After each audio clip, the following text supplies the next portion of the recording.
Hey guys, you've heard of the Young Turks podcast because you're listening to it right now. But make sure that you subscribe and give it a 5-star rating if you like it. Thank you for listening. All right, welcome to the Young Turks. Brett Erlich, Nando Vila, Cenk Uygur. Okay, by the way, lots of fun folks on the program today, and lots of fun topics. So I've got exciting updates on the rally coming up for you guys in Iowa. Oh my God, TYT, I mean, geez, Lord mercy. Okay, and then Jordan Klepper is going to be on in the second hour, along with Brooke Thomas. Ooh. He's got a new show coming out in Comedy Central, so he's going to do the whole second hour with us, and then come back and do an interview as well. I've got a conservative who's in favor of impeachment, also doing an interview in the third hour. I've got one of the best legal reporters in the country, also in favor of impeachment, doing an interview in the third hour of the Young Turks. As you all know, it's 6 to 9 p.m. But hey, if you're a member, you can get it whenever you like.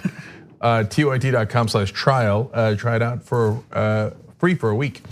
Okay, and what else do we? Oh, we have freedom molecules on today's show. The Republicans with a new goofy name, freedom molecules. What are they molecules of? That's such a great story, okay? That's what that is. Okay, so. Freon, Irvinite, like, is that how they're spelling out the molecule? We'll get to that. Okay, and we broke a story. I knew there was one other awesome, like there's a lot of great stories today, as usual, but it's about Buttigieg. We're gonna stay on that beat, and unfortunately, it's another racial discrimination story. Another story where Buttigieg wasn't exactly forthcoming with reality. So, and the press's reaction to the stories we're breaking is a fascinating disparity. Let's put it that way. Okay, so we will get to that a little bit later in the program. Okay, so let's do it. Let's do it. What do you got, Brett? Awesome. All right, here goes. So in the span of about a half an hour, the president inadvertently admitted that Russia helped him to win the election, and then went out and said that no, that wasn't the case. We're gonna show you the tweet. We're gonna show you the video of him saying that that wasn't his tweet, essentially. And then we're gonna open up some other people chiming in on the idea of impeachment in the wake of it. And some other weird moments from that insane impromptu press conference where you can barely hear him over the hum of his helicopter. But first, here's the tweet. And ego. And ego. That's the sound of his ego. Yeah. Anyways, so here's the tweet. Russia, Russia, Russia, which. Marsha. No, it's unbelievable. It's unbelievable. Total child. Russia, Russia, Russia. That's all you heard at the beginnings of this witch. That's all you heard at the beginning of this witch hunt hoax. And now Russia has disappeared because I had nothing to do with Russia helping me to get elected. It was a crime that didn't exist, so now the Dems and their partner, the fake news media, ... you fill in the blank. But that part people are talking about is he said, I had nothing to do with Russia helping me to get elected. Oops. When you saw that, what did you think? I thought, that's an interesting confession. Now remember, Mueller at the end of his press conference said, remember, every American should take seriously the threat of Russia interfering in elections, and they did. Okay, so that's was the very end of his press conference. Like, we're not playing around. This is a really serious issue. And so Trump all throughout had said, I don't know what you're talking about. All of our intelligence officials are wrong. Vladimir Putin, I talked to him, and he told me that they didn't interfere in our elections. So I'm done with it. So now he accidentally admits, yes, they did interfere in our elections, and yes, they did help me to get elected. Oops.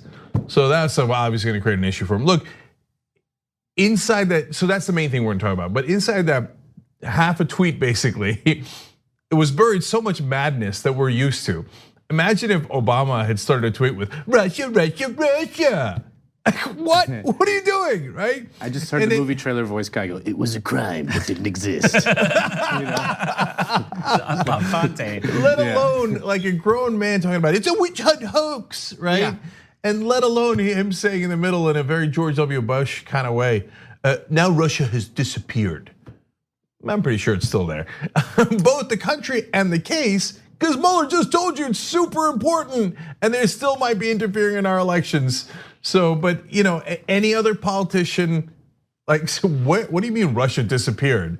But that is a footnote to him actually finally confessing that the Russians did help him win the election. Right, he's cherry picking that. He's so excited that there was that Mueller spoke and Mueller said, "I'm retiring now," that he was like, "It's over, let's go," that he forgot all of his other cover-up framing and nestled in this. But 20 minutes later, after he tweeted that, he went out onto the lawn and was faced with some reporters who asked him stuff like this. Take a look.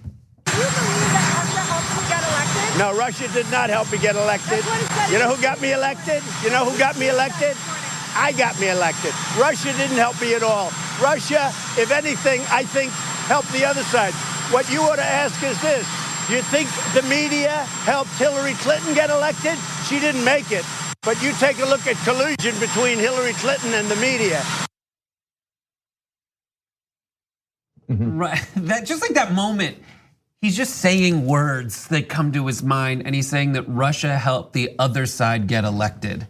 How? Then he realizes that that doesn't make any sense. So he's like, who did help Hillary get elected? Oh, the media. Then he realizes that Hillary did not, in fact, get elected. So then he has to change that part of the weird moment. You gotta admire. You just gotta plow through it. You know, like these days, you're rewarded for just plowing through anything. It doesn't matter. Just say I didn't say it, or I didn't do it, and then it like everything happens so fast that you're pretty much rewarded for essentially tweeting through it. Yeah. So look, if he had any sense of strategy or a plan, he could have stuck with that talking point about how the media was trying to help Hillary Clinton win. That actually would have had some legs to it, because we all know that the great majority of the anchors on television were Hillary Clinton voters. Let's just keep it real. They didn't vote for Trump. They didn't vote for Bernie Sanders. They almost, I don't know what the percentage is, but it's a really high percentage that probably voted for Hillary Clinton. And that would be an interesting point, but he can't help himself. There is no strategy. He can't stick to any talking point. He's just all over the place, just like these guys said. And then the reporter did a good job. They were trying to ask him a very logical question. If he had allowed a follow-up, what would have been great is, so do you want to condemn the heinous person that tweeted this morning that Russia did help you win the election? Because there's actually some percentage chance he'd be like, that's right, whoever did that is part of the witch hunt and is a terrible person and a total liar and part of fake news. Sir, that was you. That's just what I said. There were more weird moments in that interview, I guess, like series of interviews outside. And The Hill did a good kind of summary of all the madness, saying Trump was focused on bashing Mueller, which is he also did, and claiming vindication, telling reporters on Thursday that the special counsel was, quote, conflicted and should never have been chosen for the job, while attacking the probe as, quote, a giant presidential harassment. And he said, yeah, go ahead, Nando. Oh, no. I've just noticed that the reporter was Jordan Fabian. I used to work with him. Good guy. There you go. The president also claimed that he has, quote, presidential powers that you wouldn't believe that would shield him from any obstruction of justice charge. Mueller just explained it. What do you mean that you wouldn't believe? Mueller went in a press conference and said the Department of Justice cannot indict a sitting president. I saw a cartoon where they have Trump sitting and they're like, sir, you got to get up to go to the next meeting. He's like, no, he won't indict a sitting president. They're like, oh no. Right. By the way, percentage chance of that being true. Right? But anyway, no, Mueller just told you, yeah, you're incredibly lucky. We can't indict a sitting president. At least that's Mueller's opinion. There is a path to actually holding you accountable. That's of course impeachment. But he's like, you wouldn't believe the incredible powers I have. The guy you just said is like the worst guy on the planet explained those powers a minute ago. So it's interesting because the way that Mueller, at least when I listened to it, framed everything, he said it wasn't necessarily that the Justice Department can't indict a sitting president. It's just that when he was appointed, the thing the Justice Department wrote down, so you have Jeff Sessions, who Trump thinks bungled the whole thing, but to his credit, he did write like you can't, in the guidelines for when he and Rosenstein came together and said, or he recused himself, Rosenstein wrote it down, the guidelines said you cannot indict a sitting president. So for all of this conversation that impeachment itself is a political process and not a criminal one, in this setting up of the special counsel's office, that was a political move where it did shackle Mueller to this framework where he couldn't indict a sitting president. And now, ironic, since they have no attachment to the truth, then Attorney General Barr, who's been protecting Trump all throughout, comes out today and says, Well, if if Mueller wanted to take action, he should have said that that it was a crime. No. But wait a minute, you guys told him he couldn't say that. Then you turn around and go, ha ha, he didn't say that. So it's unreal the level of duplicity and hypocrisy and the lies that they spread in this administration. But unfortunately, I got to bring it up every time. It's aided and abetted by the Democrats. Mueller from day one said, and he made it clear, I thought clear enough, that he couldn't indict a sitting president. So then what was he doing? He was collecting evidence for the only people who could take action against the president, Congress. What would that action be? Impeachment. That is the only possible avenue. He was collecting evidence for impeachment. There is no other way of explaining it. And so I bet he was probably surprised when the Democrats are like, oh, you got him on a crime, and he committed that crime 11 times, and you laid it out in a 448-page report, so we're not going to do anything. He must have been like, what? What the hell was I doing all this for? Why do you think the Democrats aren't pursuing impeachment? It's so baffling to me. It seems like a no-brainer to me. Well, to me, I think it's that the analysis I've seen and that I believe is that Nancy Pelosi is like, last time impeachment happened, we won in the long run, and the Republicans lost out. That's her takeaway, is that it's such like a politically costly process. I remember Bush won that election. Sort of. Yeah. Bush won what? The follow-up election? Yeah. So they impeached Bill Clinton. They're like, and that's why a Democratic president won the next. Oh wait, no, Bush won the next election. But I just in the process, Bill Clinton was a very popular president. It did not hurt his popularity. And that's what I believe to be Nancy Pelosi's read of the land. And so she's gun shy in that respect. And she has to have small wins along the way because everyone else is looking out and saying like, the time's running out. You have to hurry up. So she gets a judge in New York to say, you know what, go look at his financial records. His challenge to the subpoena is BS. And then she claims a victory. She goes and has a meeting on Infrastructure Week. She claims a victory, and that just adds a little more time to the fuse. But that's my read of her analysis. I guess the counterpoint would be, first of all, that was 20 years ago. So, and politics has changed dramatically since then. Like Trump is freaking president. Like you know what I mean? Like it's different than Bill Clinton being president. It just is. Exactly. Well, I mean, Clinton was incredibly popular, and Donald Trump was incredibly unpopular. But to be fair, like impeachment of Bill Clinton did kind of thwart a lot of his agenda at the time. He was popular in the polls, but like some of the stuff that he was trying to do, like i.e. privatizing Social Security, was basically thwarted by the impeachment process because it just consumes the administration. That's the argument I would say, is that if we believe that Trump is a harmful force in power, which I think we all do, anything that sort of thwarts his agenda, anything that thwarts a possible war with Iran or whatever, just consumes like everything, all their attention and energy, which is limited. I would say is probably for the best. Would it thwart a possible war with Iran, or would it encourage heightened tensions to distract? So listen, guys, I've weighed in on this 100 times, so I'm gonna keep it really short here. Look, when you get into these political calculations, number one, I don't think we should. The question is, are you gonna enforce the law or are you not going to enforce the law? Because then the question that I would pose back to Nancy Pelosi is, what other crimes would you let Trump get away with? Because you're saying, I'm not gonna do anything about the campaign finance violations. His co-conspirator is currently in prison. And there's no question that he did campaign finance violations. There's no question it's a felony, and there's no question that his co-conspirators are in prison. Okay, and then obstruction of justice, 11 instances of it, super clear. So if you're gonna let him get away with at least those two crimes, what other crimes are you gonna let him get away with? Letting Puerto Ricans die in the wake of Hurricane Maria is an absolutely impeachable offense. So look, and then you can get into, so like some people might say that's policy, and then you get into some things. But look, if you say those two felonies that we've got on the record without any dispute at all are okay, then what other felonies? Can he actually shoot someone on Fifth Avenue and get away with it? He probably could. And it's not the MAGA case. It would be Nancy Pelosi who says, yeah, you can shoot someone on Fifth Avenue. And if I think it is to my political benefit to let you get away with it, I will let you get away with it. Well, here we're gonna skip ahead one video to video 3. Here is Trump's take from that interaction with reporters today about what he thinks would happen if impeachment proceedings were to go forward. Take a look. You think they're gonna impeach you? I don't see how they can. because they're possibly allowed, although I can't imagine the courts allowing it. I've never gone into it. I never thought that would even be possible to be using that word. To me, it's a dirty word, the word impeach. It's a dirty, filthy, disgusting word. And it had nothing to do with me. So I don't think so, because there was no crime. You know, it's high crimes and, not with or. It's high crimes and misdemeanors.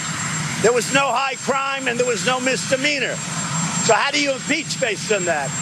The crime is how high he makes me feel when I'm listening to him. Yeah, so wait, okay, we gotta break this down too. Before we get to the more important part about what he thinks about impeachment, it's high crimes and misdemeanors. Not with. Not with, not or. I commit all my high crimes with a misdemeanor just to spice it up. On the side, just put it on the side. Yeah, just a side of misdemeanor. If you just do a high crime, I mean, it's just so bland. Is he trying to say that if I did a high crime, but I didn't do a misdemeanor like jaywalking, that you can't impeach me? Yes. Well, they can define it however they want. I just don't know when to engage with like what he's actually trying to say versus like, here's how all the little stupid ways that you're so stupid. But like they can define it however they want. That's why it's the words high crimes and misdemeanors, is so that the legislative body can say, yeah, that was messed up beyond a certain point, and we got to pull you out. Or at least start there's. I don't want to get back into the constitutional origins of the phrase high crimes and misdemeanors, which very quick summary of is it doesn't actually have to be a legal crime or a felony. It even says misdemeanor in there. But if you actually do have an actual crime and a felony, then it's a no-brainer. Then it's not even close to a question. And in this case, we have 2 felonies for the price of 1, both the campaign finance violations and now obviously the obstruction of justice that Mueller reported 11 different instances of. But see, that goes to the point of the core of this issue, right? So Nancy Pelosi makes 2 arguments. One is that politically it would be bad for the Democrats to impeach Donald Trump. Now that's madness in 1,000 different ways. So she says, oh, it would animate his base. His base is perfectly animated. They don't need any more animation. You know who needs to be animated? Your base. Yeah. But you never once consider that, right? That's my biggest frustration with the Democrats. They're always focused on what is gonna, fire up Republicans, or we can't do anything too bad to really piss off Republicans. And it's like, they hate you so much already.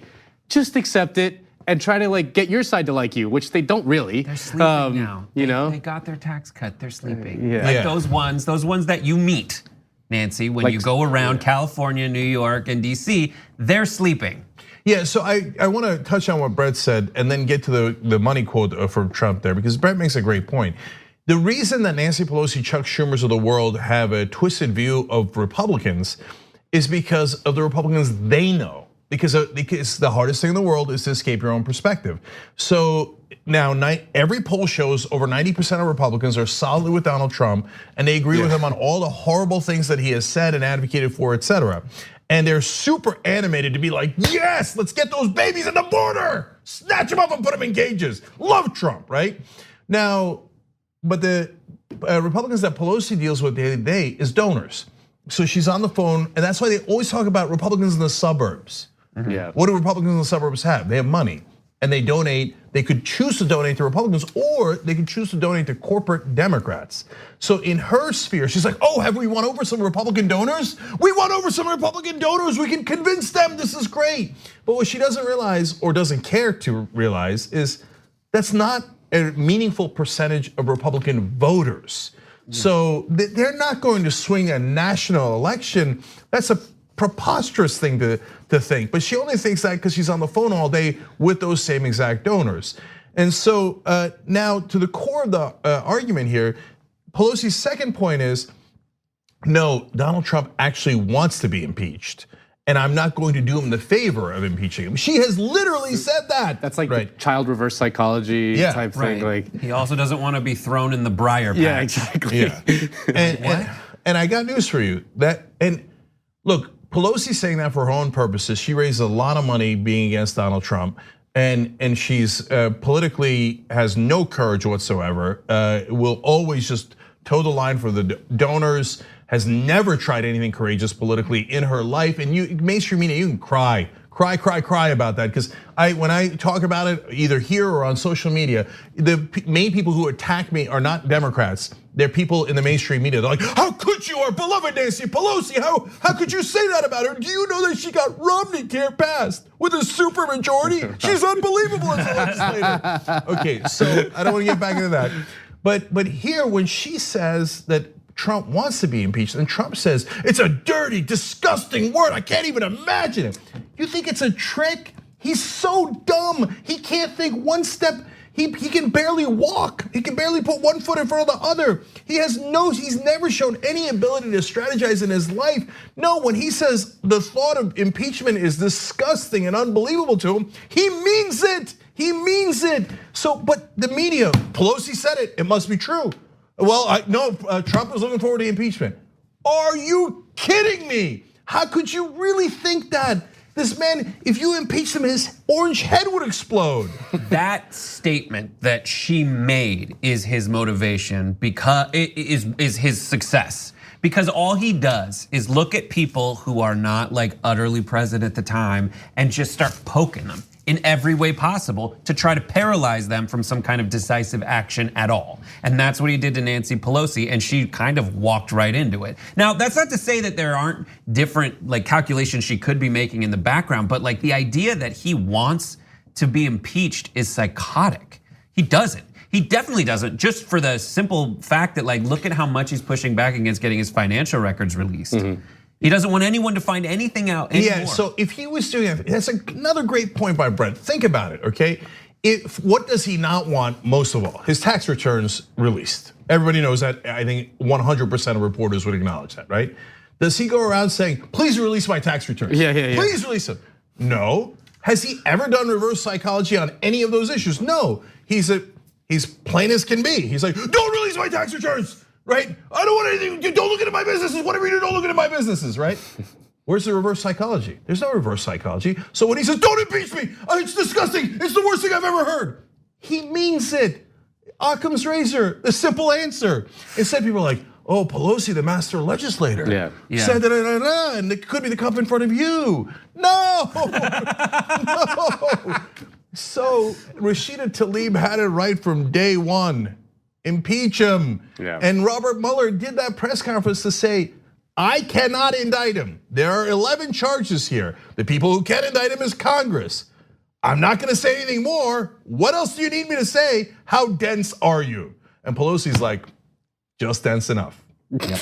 Incidentally, you should go check out Elizabeth Warren went on The View today and essentially said what you said. It's just like, I listened to the Mueller report, I read the Mueller report. There's a lot in there. The only thing I can do is impeach, so she's on that side. We have to take a break though. Yeah, okay, can I just say, so Tommy Christopher, I just noticed, tweeted from Mediaite that Bernie Sanders now in favor of impeachment after I pressured him. I wish I was that powerful. Yeah. Wouldn't that be awesome? Right? He watches every day. He watches the Young Turks every day. Sure, okay, Joe Biden, be in favor of Medicare for all. Okay. Joe Biden, drop out of the race. Or that, right. Okay, when we come back, a little bit more on this, and then the unreal insanity of Donald Trump wanting to hide an aircraft carrier. Maybe we should have made it like the F-35. All right, we'll talk about it when we come back. We need to talk about a relatively new show called the Republic, or UNFTR. As a Young Turks fan, you already know that the government, the media, and corporations are constantly peddling lies that serve the interests of the rich and powerful. But now there's a podcast dedicated to unraveling those lies, debunking the conventional wisdom. In each episode of the Republic, or UNFTR, the host delves into a different historical episode or topic that's generally misunderstood or purposely obfuscated by the so-called powers that be, featuring in-depth research, razor-sharp commentary, and just the right amount of vulgarity. The UNFTR podcast takes a sledgehammer to what you thought you knew about some of the nation's most sacred historical cows. But don't just take my word for it. The New York Times described UNFTR as consistently compelling and educational, aiming to challenge conventional wisdom and upend the historical narratives that were taught in school. For as the great philosopher Yoda once put it, you must unlearn what you have learned. And that's true whether you're in Jedi training or you're uprooting and exposing all the propaganda and disinformation you've been fed over the course of your lifetime. So search for UNFDR in your podcast app today and get ready to get informed, angered, and entertained all at the same time.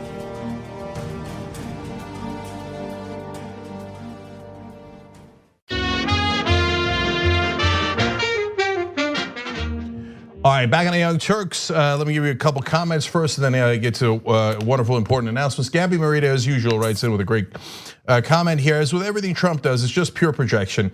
He knows deep down that he's an illegitimate president, and he's terrified of being exposed. That last part describes Trump's entire existence. Terrified of being exposed.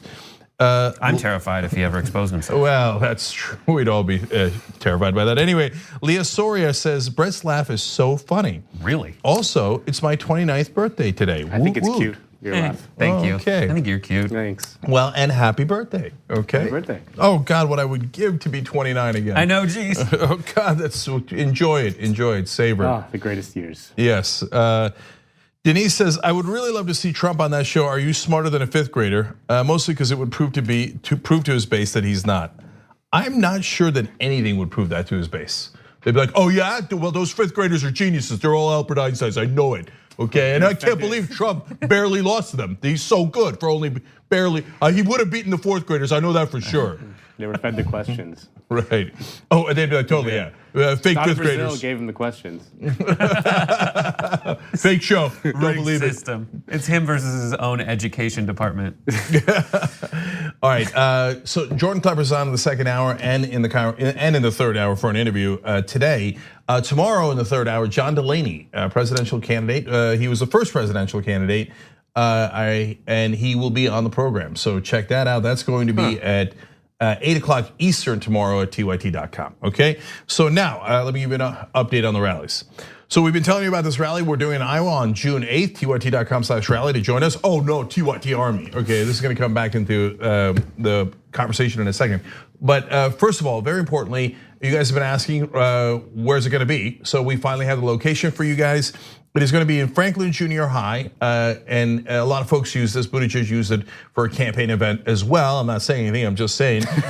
So you'll find that information at tyt.com/rally, so don't worry, you don't have to remember that right now. It is tentatively set for 3 p.m., so we reserve the right to move it depending on some of the circumstances because there's a lot of campaigns going on in the middle of Iowa.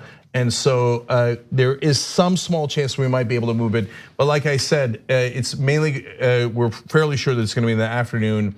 And I want you to come, look, the doors open at 2 o'clock in our current plan because we're gonna do a fun game for everybody that's there before the speeches. Then we've got JD Scholten, then we've got Ojeda, we've got Allison Hartson, and then I'm gonna give maybe the fieriest speech of my life. So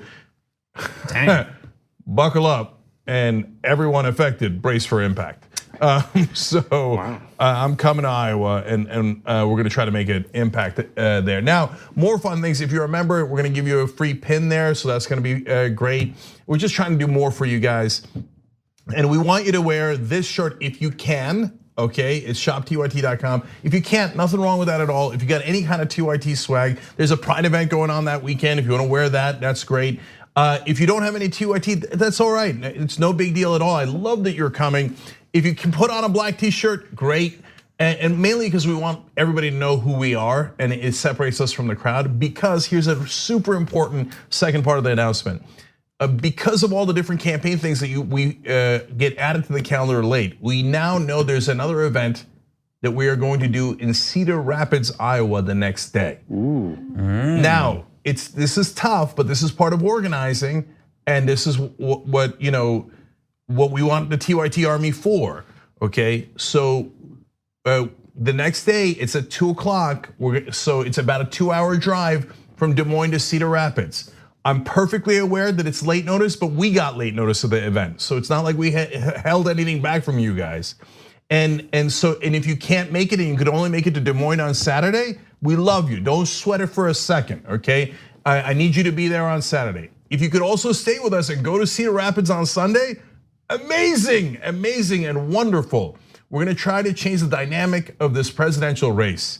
And we're gonna try to do even more than that. So that's a lot of significant things that we are going to try to do together. So please be there, tyt.com/rally. Tell us if you're coming, and we want to see you in Iowa. And the more announcements we have and the more clarity we have, we'll give it to you as soon as we have it. Okay, now let's go on to the rest of the stories. Okay. Your president, Donald John Trump, went to Japan for Memorial Day, and you may have heard some news about the USS John McCain, a Navy warship that was stationed in Japan at the time, and the great lengths that it was reported that the Navy and the White House went to make sure that the president was not triggered by, God forbid, reading the name John McCain. So, according to the Wall Street Journal, they said in a May 15th email to US and Navy and Air Force officials, a US Indo-Pacific command official outlined plans for the president's arrival that he said had resulted from conversations between the White House Military Office and the 7th Fleet of the US Navy. In addition to instructions for the proper landing areas for helicopters and preparations for the USS Wasp, amazing, that's what I call the president, the USS Wasp, also Robert Mueller. Where the president was scheduled to speak, the official issued a third directive. USS John McCain needs to be out of sight, and then follows with this quote, please confirm number 3 will be satisfied. So that happened. Mercedes Schlapp, who is the president's, what is she? The White House Director of Strategic Communications. Oh, this is gonna be very strategic. Very strategically said this to Fox News. Defense was told to keep the USS John McCain out of sight and keep the name USS John McCain on that ship covered in a tarp.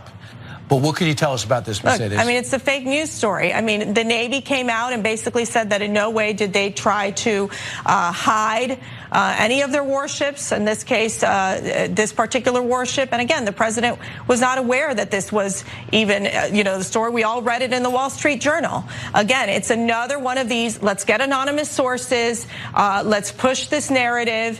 And it's just unfortunate. It's just unfortunate. So you're saying it did not happen? No, I mean, the president was not aware. It did not happen. No, the president is not aware. Okay, so before we get to the substance of the story about how embarrassing it is that our president is insane and a child, let's talk about Schlapp for a second. She said it's a fake news story. The Navy did not try to cover it up. Shockingly, I mean, it wasn't like a very bold follow-up question, but Kilme did follow up. I guess I give him credit for that. And he said, so you're saying it didn't happen? She's like, no. I'm saying the president wasn't aware. No, you just said it didn't happen. You said the Navy didn't do it like 30 seconds ago. But most recently, closest to now when I am talking, I said the president didn't know. Get out of jail free card.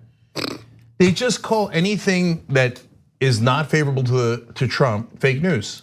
It doesn't have to be. And they know it's a Fox News audience. They're a bunch of idiots. I'll just lie and then I'll tell them I lied and they won't even notice. Yeah. So here's what Trump said right after that. Take a listen. What happened? I wasn't involved. I would not have done that. I was very angry with John McCain because he killed healthcare. I was not a big fan of John McCain in any way, shape, or form. I think John McCain had a lot to getting President Bush, a lot to do with it, to go into the Middle East, which was a catastrophe. To me, John McCain, I wasn't a fan. But I would never do a thing like that. Now, somebody did it because they thought I didn't like him, okay? And they were well-meaning. I kind of believe him. I believe it too. But just take a minute and absorb what's happening. It's amazing. I mean, how many jokes can you make about safe spaces and trigger warnings and all that stuff about, that really the real snowflakes are conservatives. This is like happens time and time and time again. It's amazing. The other day, Hank said on Fox and Friends said, this president is incredible. He has the thickest skin I've ever seen. Yeah. No, it's the exact opposite. And everybody, I think even the MAGA guys, he's incredibly thin skinned. I mean, you can't, I think that's a level of denying reality that I'm not sure even the MAGA guys can get to, right? So, but first of all, let's just again go back to Schlapp for 1 second. It didn't happen. By the way, it did happen. And then Trump comes out and says, oh, it did happen, but it was a well-meaning person who did it and it wasn't me. And also classic Trump, it wasn't me. I'll throw whoever it was under the bus, right? But then I'll turn around and say, look, I wouldn't do that. I wouldn't do that. But it's a good thing he did it. It was well-meaning, right? And what a nice thing to do for me. Like that is what it was so generous of them. To what have you done? And it's just so bad. Like, is it that the Navy has this kind of like, Stockholm syndrome with the president, or are they just like, listen, we know what a child our commander-in-chief is, so we're just gonna take every precaution not to trigger him. But then again, I was an assistant at a talent agency, which is like, about the people who have those things in their writers where they're just like, I don't want the purple Skittles. Take all the purple Skittles out. That's what it sounds like the president has done to our Navy, has turned them into the abused assistant who's running around with their hair on fire, pulling out the purple Skittles. Well, honestly, not the worst thing in the world. I mean, that's the thing about it is that this story is maybe one of the funniest stories I can remember. But like, I do get like annoyed when like some of the reactions, like, how dare you, sir, disrespect our Navy like that? That's interesting. You know what I mean? Like I don't like it when liberals sort of adopt like this kind of like like over patriotic, like jingoistic mentality that like our Navy is like somehow sacred, when our Navy and like the fleets and the aircraft carriers are like just a huge symbol of American imperialism, right, around the world. I would say that like, we should laugh as much as possible at this story, but like, coming to the brave defense of our Navy is not something that I would want to do. Yeah, so let me break it down a little bit. So first off, I just want to clarify, to be fair to the Navy on a couple of fronts, it was the White House military office that asked the Navy to take this action. So they're actually the ones that are asking to remove the purple Skittles, okay? Yeah. And because they work with the president, so they know, my God, I mean, this guy get triggered by anything, right? It's amazing. So, and of course the Navy's intent is to protect us. Unfortunately, it has been misused by politicians to be part of our offensive flotilla to provoke wars. For example, we just sent a giant ship to the Middle East to try to provoke Iran, but that's not the Navy's fault. They're following orders. I know that doesn't sound great, okay? But it is the politicians making those decisions. Ironically, Trump said something very right there, where he said McCain got Bush into those disastrous wars in the Middle East. That's true, but now you're letting Bolton get you into a disastrous war in Iran. So there's a lot of irony there. But the bottom line is, to get back to the core of this issue, we have a president so emotionally unstable as well as mentally unstable that everyone working around him knows you have to go to extraordinary lengths to make sure that he's not triggered. And I don't mean it in like the internet way and stuff. I mean it quite, like literally, like his emotions will get triggered and he'll do something rash, and he'll do something wrong, and he's in a different country. So just seeing the name John McCain, by the way, the ship was originally named after John McCain's grandfather and father, but of course Trump doesn't know anything, so he probably wouldn't know that. Later, they also attached the senator's name to it. It's all the same name, obviously, but they honored him with it as well. But Trump doesn't know any of that. Just the sight of seeing John McCain's name, White House officials believe, and probably correctly so, might put Trump in such a bad mood because he's such a child and so unstable that he might do something terrible abroad. Wow! It makes you wonder what else, like this story came out, what makes you wonder what else like hasn't come out? Like what else do they have to like run around, like he's got that toilet paper that isn't like, and like we gotta change it, like switch it around because he doesn't like a pull up. He doesn't pull up. He likes to pull down. Pull down. Pull up. Pull down. What else is there? No, but think about what Nando's saying. It's true. Like if I saw, I can't stand Sean Hannity. If I saw a Sean Hannity mug, I wouldn't care at all. Who cares? What difference does it make, right? But like Trump is so unstable that he's like, right? And so, and he's the president. He's got his finger on the nuke. Look, they got to do the 25th Amendment. Jim Acosta in his new book says a senior White House official said to him, "The president is insane." That's a direct quote. That's a direct quote. So, a former senior national security official also told Acosta, "Oh no, we were deeply worried that he was compromised by Russia." So, but you don't have to get into Russia. The bottom line is, everyone, including everyone that works at the White House, knows that the president is so mentally unstable that any tiny little thing will trigger him into doing something potentially disastrous for the country. You know what there is in the Constitution for that? Something called the 25th Amendment. And that's why it's in there. If the president cannot serve in a not a rational way, but he just is mentally unfit to serve office, the cabinet is supposed to get together and go, look, he's our president, he's in our party, he appointed us, but this guy is a lunatic, or this guy has got hurt, or whatever it is. It's just like, I wonder if the slogan, one of the slogans is just like, for the 2020 election is like, come on, guys. It's like, come on. Yeah, whoever it is, right? This is our president. Come on. I like you got that. Everyone, you got your tax cuts that you wanted. Come on, let's go back to normalcy. You know you hate the guy. Come on. Let's just pick a name out of a hat. Elizabeth Warren. Come on, guys. All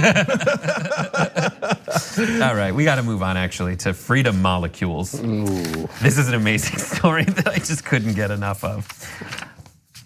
It's not natural gas. It is not called natural gas anymore. It is now called freedom gas. That is apparently according to a release from the Department of Energy, and in the wake of an event in Canada where they were touting the new export levels that are available through their new initiative.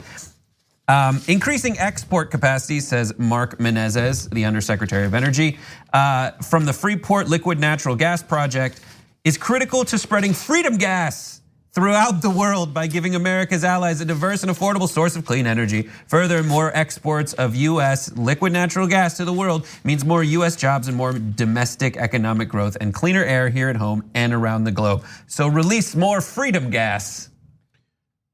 Look, we're all gonna say it's Orwellian, that's super obvious. But they've become a parody of themselves. I mean, if I was writing an Onion article, I would call it freedom gas. Yeah. In fact, I'd really pat myself on the back. I'd go around to everybody. Imagine if they called it freedom gas. They're like, oh, that's a good one, Jake, good one, right? I mean, how could do they? I wonder, and I'm gonna ask this very legitimately to you guys.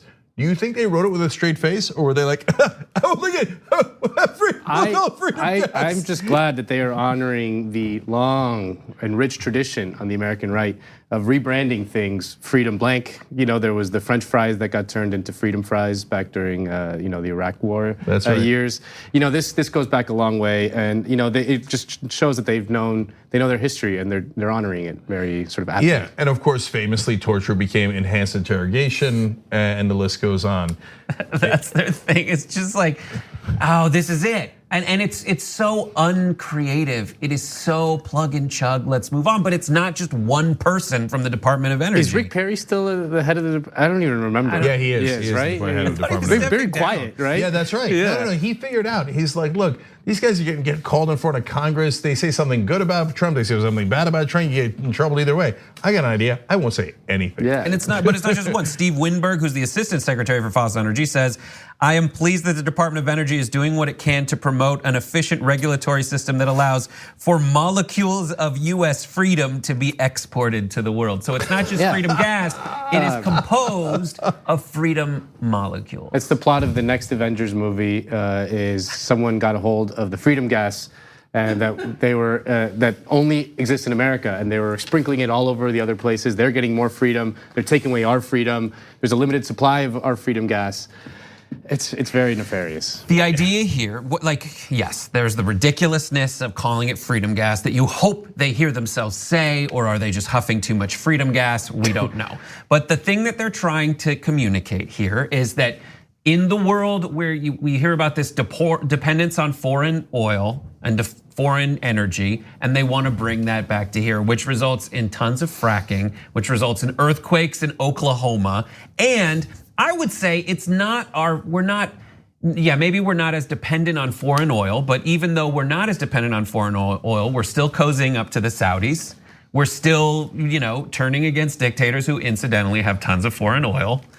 And then in addition to that, it's just very frustrating to watch the president just kind of, and the Department of Energy just kind of say that we'd be free if we back people who are dealing with natural gas, but really we would be freer if we didn't have to depend on fossil fuels at all. if we could invest in renewable energy so we're not killing ourselves. We're just getting rid of the foreign oil people and replacing them with domestic oil people. So I was gonna wonder if anybody still believes this stuff, but I know the answer to that because the media goes along with it. I bet you a lot of people believe it. So because the US talks in propaganda all the time. So George H.W. Bush, when he launched the first Persian Gulf War, said the liberation of Kuwait has begun. And then there was, George W. Bush kept on talking about the liberation of Iraq. Judah Friedlander, is a great comedian, was on this show, and he said, for all those countries who don't have a lot of oil under their ground, I feel really bad for them because they're not going to be liberated by us, right? And so it's all in terms of like, no, we're not invading you, we're not bombing you, we're giving you freedom. And part of that will be we'll take your freedom gas and make it free to us, okay? But good news for you, we're going to give you our freedom gas, but not free to you. Yeah. Okay. Yeah. And so I feel like if slavery was still around, they'd call them like freedom shackles, right? Because they have no bounds of decency and they have no sense of shame in these absurd things that they come up with. That take you make a joke, but that take was made not long ago by someone on the right, where it said like we brought the slaves over here and we gave them all kinds of Bill O'Reilly. You're right. I forgot about that. They said like we gave them room and board. Yeah, exactly. Like you cannot make up a point that is too ridiculous. Yeah, like on the right, like they've made that exact point. That's right. The experience for children who've been separated from their families was like summer camp. Yeah, exactly. That's right. Laura Ingraham said that. That's right. Sorry, Freedom Camp. Freedom Camp. Oh, I love Freedom Camp. That's right. When we put the kids in the cages, that was actually Freedom Camp. Yep. We have to take a break. Okay. Yes, we do. All right. When we come back, more freedom for you guys. At TYT, we frequently talk about all the ways that big tech companies are taking control of our online lives, constantly monitoring us and storing and selling our data. But that doesn't mean we have to let them. It's possible to stay anonymous online and hide your data from the prying eyes of big tech. And one of the best ways is with ExpressVPN. ExpressVPN hides your IP address, making your activity more difficult to trace and sell to advertisers. ExpressVPN also encrypts 100% of your network data to protect you from eavesdroppers and cyber criminals. And it's also easy to install. A single mouse click protects all your devices. But listen, guys, this is important. ExpressVPN is rated #1 by CNET and Wired magazine. So take back control of your life online and secure your data with a top VPN solution available, ExpressVPN. And if you go to expressvpn.com/TYT, you can get 3 extra months for free with this exclusive link just for TYT fans. That's expressvpn.com/TYT. Check it out today. We hope you're enjoying this free clip from the Young Turks. If you want to get the whole show and more exclusive content while supporting independent media, become a member at tyt.com/join today. In the meantime, enjoy this free segment. All right, we're back on the Young Turks. First, we're going to tell you about our partner NordVPN. You got to protect yourself online, you know that. So, guys, by the time when you do nordvpn.com/TYT, it gets down to less than $3 a month. So you're not going to protect your privacy online because you're worried about $3 a month. Okay, go do nordvpn.com/TYT. 75% off of 3 years. You get it. All right, go forward on that. By the way, always like if you're ever, whether you're going to move your money or not, you should consider it. But if you're gonna move your money, oh my God, you also gotta do aspiration.com/TYT, okay? So, but look into that and they'll save you a lot of money. Okay, let's keep going. Jackson writes in the member section, I'm an activist member who usually watches on smart TV as my fiance is usually on the computer. Because she's doing something else right now, I just wanna say that I think Brett is one of the best role models American men have right now. Wow. Wow. Okay, that's what I say, that face. I wake up every morning and I say, how can I be more like Brett? Wow, okay, that was a hell of a compliment, Jackson. Appreciate it. One of the best. And in what possible way? Here. I'm about to go host a show where I get drunk. By the way, check out Happy Half Hour on the app. Okay, but he also finishes, I always appreciate how reasoned and rational he is. Thanks, Brett. So that's very nice. Jordan Ruck writes in, I'm sad I can't be at the rally in person, but I will definitely be wearing my TYT Pride logo shirt at home in solidarity as I watch the live stream. That's fantastic. Thank you for doing that. You guys, if you want it, you want that shirt or you want this, shoptyt.com. Okay, and then last two are from Twitter. There's so many good ones. Michael Napin asks, I gotta read this. Will Cenk rant at the TYT rally be streamed? Yes. So look, it's important for you to show up in person. It's part of the point. But if you can't, of course we understand, and we are going to stream that live. Sunday we are not likely to be live, and then we're going to do some things at the rally, like the games, etc., that are not live, and they're specific to the rally. But the speech itself and all the speeches we will carry live for you guys on Saturday. We don't want you to miss that. TYT.com. Last one, because this is right after my own heart. Eclectic Miscellanea says, my proposal for a new word in the vein of TYT's old school. First of all, you have my attention. He proposes a Merida. Definition: getting your comment read live on air. Example: congrats on the Merida. Okay. Oh yeah, live Merida. I love it. I love it. Because Gabby, we do read a lot of Gabby Merida's quotes. Look, if you're a member, we'll read a lot of your quotes and comments. Okay, we do it during the show, and then he finally adds, a double Merida would be getting read on the air and getting a free T-shirt. Oh wow! The very rare double Merida. We should be so lucky. Okay, all right, what's next?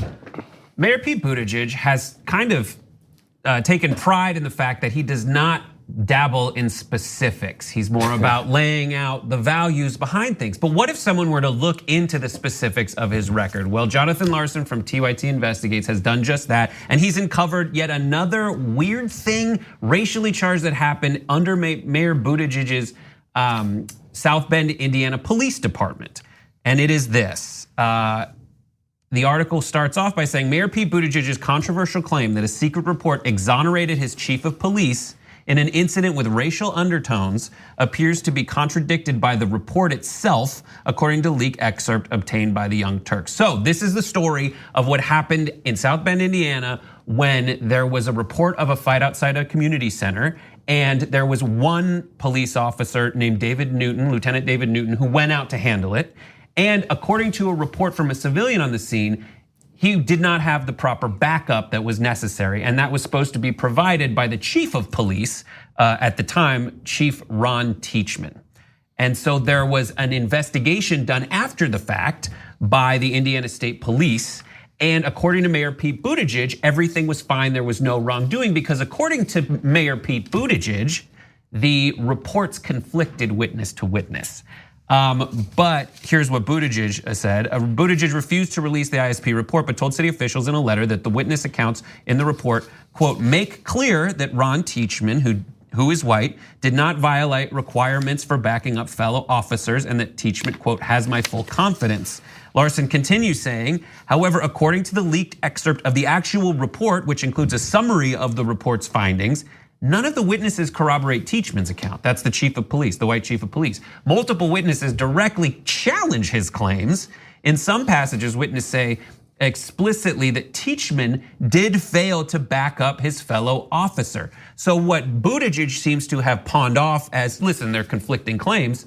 The only conflict is that the chief of police is the only one who doesn't corroborate everybody else's story. That is the exact same, saying Teachman was in the wrong. So if you're wondering why would Buttigieg back up this police chief in this racially charged situation, well, let me explain it. You know, in order to do that, I'm going to give you a little bit more context. Buttigieg gets in office, and the current police chief at the time in South Bend is Darrell Boykins. He's African American. He's the first African American police chief they've had.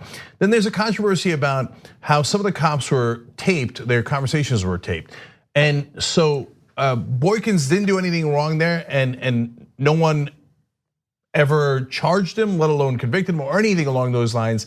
In fact, Buttigieg then demotes Boykins. He first tried to fire him and then demotes him and puts a new police chief in, because some of the tapes apparently had a lot of the cops saying racist things. So now already that's a huge problem. Wouldn't you want to know what's in the tapes? Buttigieg has convoluted answers as to why we shouldn't listen to the tapes, and why he had to punish not the guys who said the racist things, but the black police chief who revealed those things. So he's like, oh, the black police chief should not have done those tapes, and I'm going to fire him. Oh, I can't fire him, I'm going to demote him. So then he brings in Teachman. Then Teachman, in a separate incident, will not back up a black cop who is, and let me give you the background on that. The Lieutenant Newton and the police chief Teachman are actually having a meeting in this area, coincidentally, and then Teachman goes to the bathroom, according to every witness but Teachman. And Newton, somebody comes up and says to Newton, hey, you're a cop, there's a problem right outside, and it's a huge group of people that have gathered, and there's guns. So Newton rushes out. Okay, so far nothing wrong at all. Here's the interesting part. Teachman comes back from the bathroom, and then they tell him, Newton's out there, and there's a big crowd, and there might be guns. And he doesn't do anything. So you want to give the details of that? And so then, but before you give the details of why Teachman might not have done anything, a reverend that's on the scene turns in Teachman and says, the police chief didn't back up his fellow officer. That was really weird. You guys should look into that. Indiana State Police does look into it.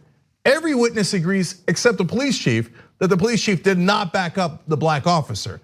So now when the mayor gets this, Buttigieg, he could then go, okay, wait a minute, man, I didn't see this coming. Why didn't you back him up? Every witness here is against you. And this is incredibly strange. No, Buttigieg says, no, Teachman didn't do anything wrong, and I won't let the other people see this report.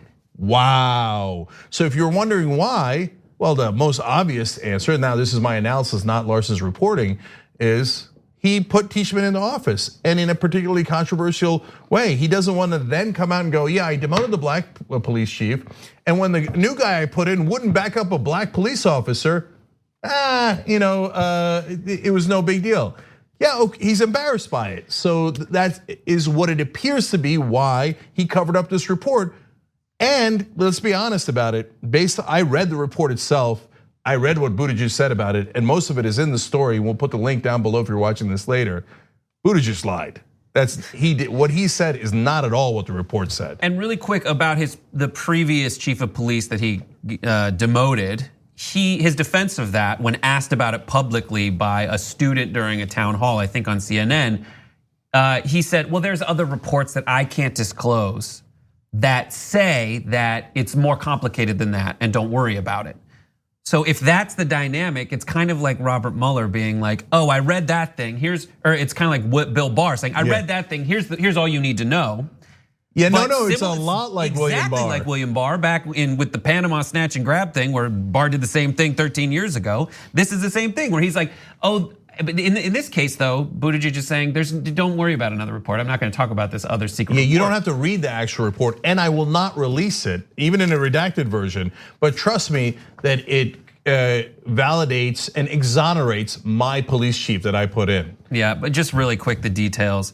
Chief Teachman was asked what he was doing during this.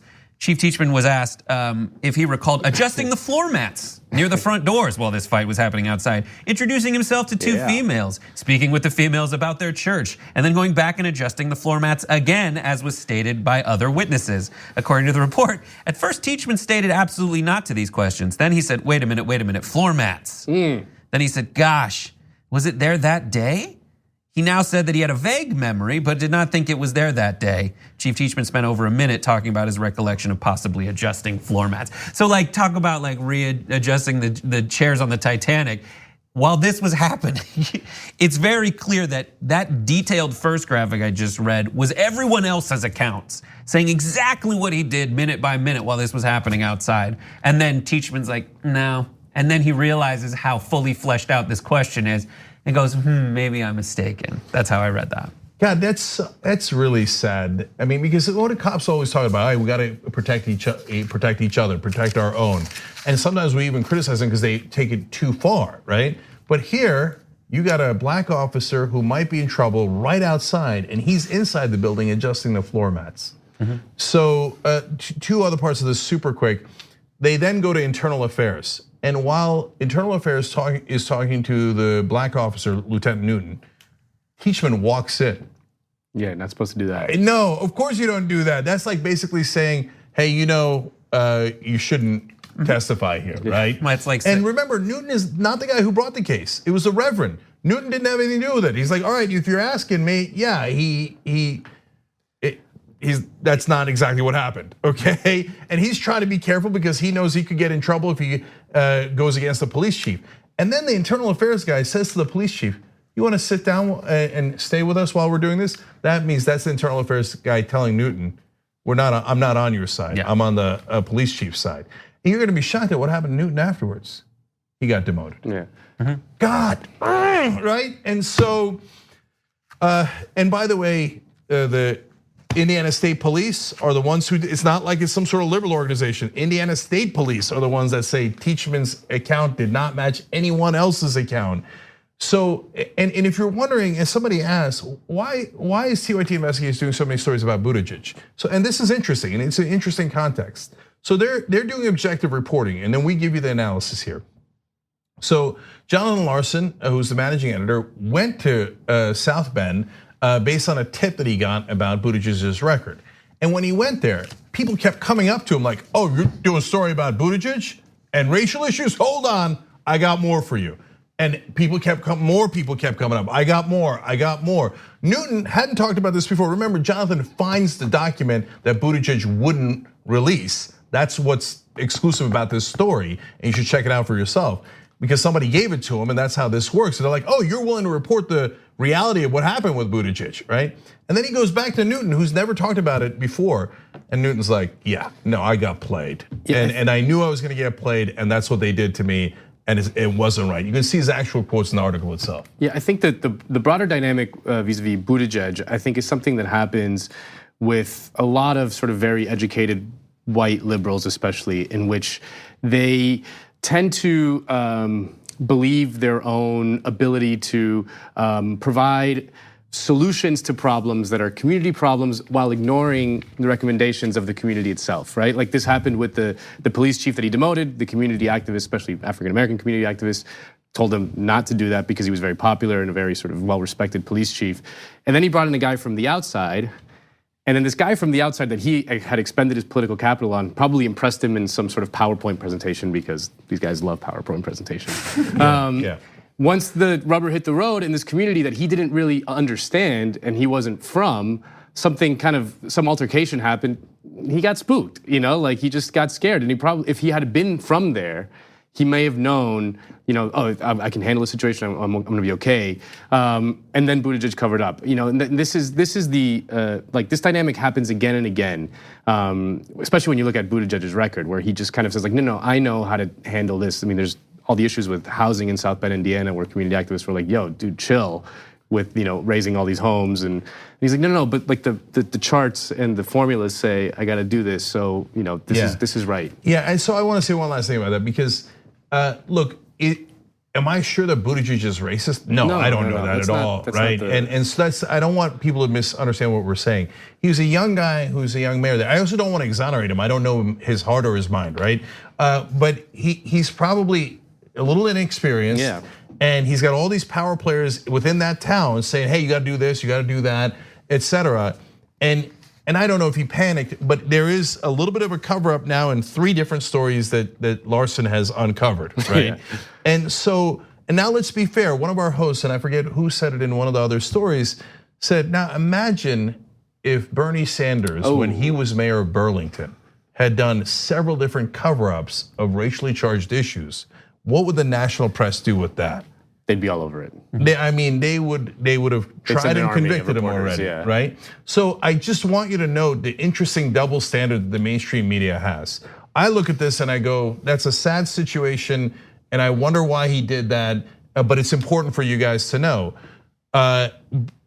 They will take any little thing about Bernie Sanders and go, aha, okay, he's got racial problems, right? Buttigieg, actual racial problems. All these African Americans in South Bend are saying, look here, please look here, right? Mainstream media is like, no, not interested. Okay, we broke the story. We have the documents. This is 3rd or 4th one in a row we've broken with documents that nobody's ever seen. Yeah, right? So who's the one with the agenda?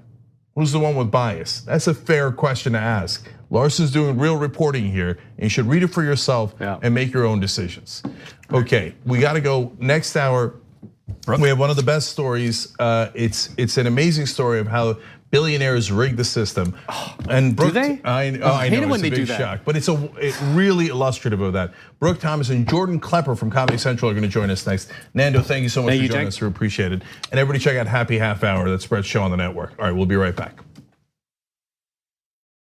Thanks for listening to the full episode of the Young Turks. Support our work, listen ad-free, access members-only bonus content, and more by subscribing to Apple Podcasts at apple.co/TYT. I'm your host, Cenk Uygur, and I'll see you soon.